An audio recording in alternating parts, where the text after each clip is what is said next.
thank you very much for coming in to do the show. Thank you for having me. You've other reasons to be in Ireland, though, because you're sort of Irish, aren't you? My mother's Irish, yeah. What are the family names? Her mother's married last name, her father's name was Hickey, and her mother's maiden name was Egan. So we're looking for Hickeys and Egans out there to whom you belong. Yeah. That sort of thing. We'll talk about your career and what a fantastic success you have had over the last few years, but I'd like to go back into your background. Okay. Some people know all about you and other people probably know little enough. You come from a mixed background. My father's half black, half Venezuelan, and my mother's Irish. Okay. You grew up in New York. Was there any problem being from a multiracial marriage? There were a lot of problems, I think, more with my family, you know, more so with my older brother and sister, and I guess my mother and father experienced a lot of problems. But I think it was, if anything, for me, it was just my own kind of understanding of who I was and understanding myself and how to look at myself as an interracial person. It's kind of a weird thing. If you're not, it's hard to explain to somebody if you don't go through it. But you weren't being taunted in the streets or anything? No, like no, that. no, no, no. Yeah. Your mum raised you pretty much as a single parent for much of your childhood. Was that tough? You know what? I'm actually glad that she did, because to me, if people aren't happy together and they stay together for the kids, it's usually kids can tell anyway. So she and I did okay. Yeah. The music comes from your mum's side, isn't it? Yeah. She is, I'm told, a very talented singer in the operatic style. Is that so? Yeah, she is. She sings all types of music, but she did sing with City Opera when I was really little. Actually, in the hotel last night, there was a piano, and she was giving my backup singers a little bit of what she does. She's also a vocal coach. So it was, all of a sudden, I heard this operatic voice coming from upstairs, and it was my mom. It was nice. Yeah. Now, you as a child, because your siblings were older than you, you effectively were, in many senses, an only child. So did that turn you into an introspective person, or do you think you're that kind of person anyway? Well, I think in a lot of ways I am, but I also kind of compensated by being like the clown at school, or, you know, that type of thing.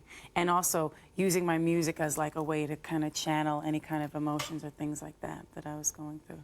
When did your mom realize that you had some little talent as a child? She says when I was like 3 or 4, she was rehearsing an aria over and over, and she made a mistake, and I sang it for her in Italian the right way. I don't remember it, but she tells the story a lot.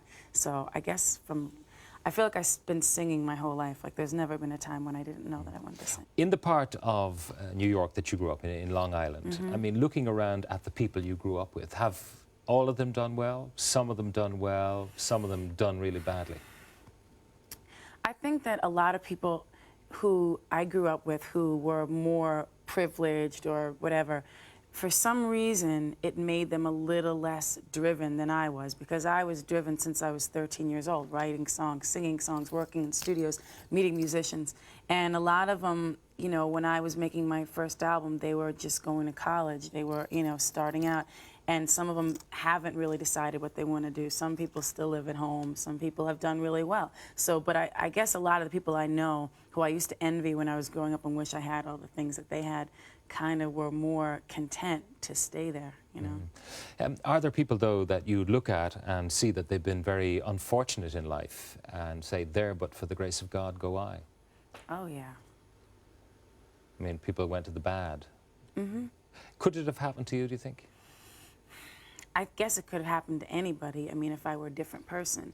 But I think one of the good things is that I did have you know, my mother was very supportive of me and of my dream of being a successful recording artist. And a lot of people would have looked at it like, you know, don't encourage her, this is a pipe dream, there's no way this could ever happen.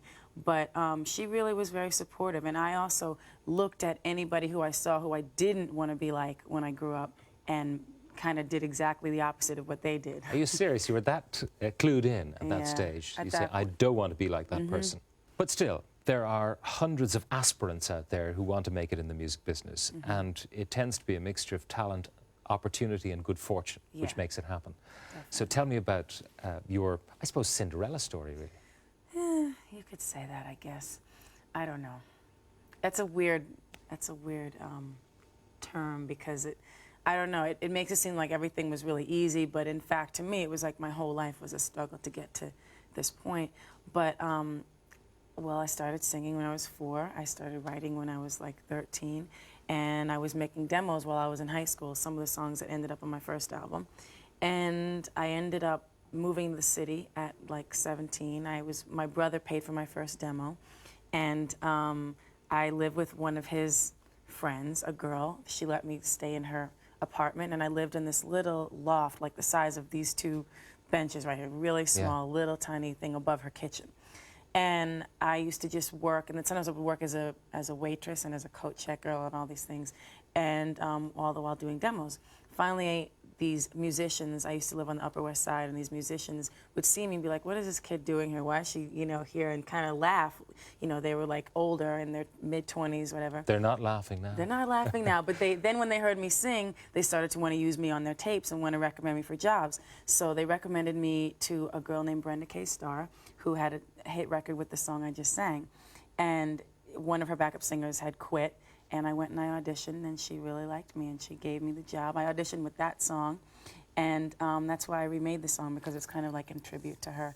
And I was her backup singer. She used to listen to my tapes. She was totally supportive, and she brought me to a party. Well, I actually had a deal pending with Warner Brothers, because the guy that I was writing music with. So it was going to happen anyway, you reckon? Right. It was like right on the verge of, they wanted to put my songs in this movie, and they wanted to give me a deal as a solo artist, but it was through the guy that I was writing with at the time. Okay, just to check, how old were you at this point? 18.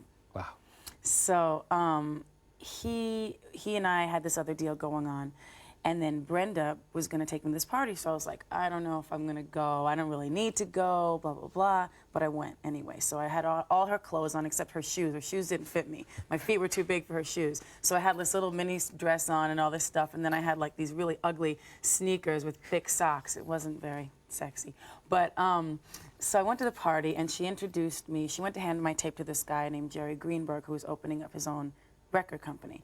And Tommy Mottola was there, and he grabbed the tape, who was the head of Sony Music. Yeah. Grabbed the tape. Headed off in his car, stuck the tape in the Oh, you know the dash. story. And what happened then? And he turned around and came back, because he didn't believe it was the same girl that he saw. This voice did not match this kid in sneakers and a short dress. cheerleading jacket and stuff, So he came back, but I was gone. And then he found me through Brenda's managers, because the tape didn't have my name on it either. You went on to marry Tommy, and you were married for how many years? 3.5.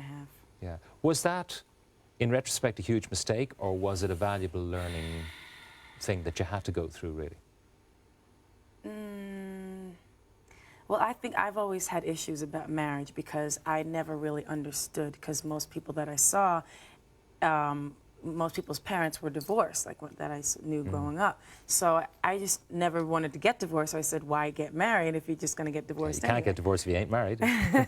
Exactly. So I had my own issues with it, and I think it probably would have been better. I think it was too early on for me. So what's your status today? Are you free, single, and happy? Yeah, basically. I think so.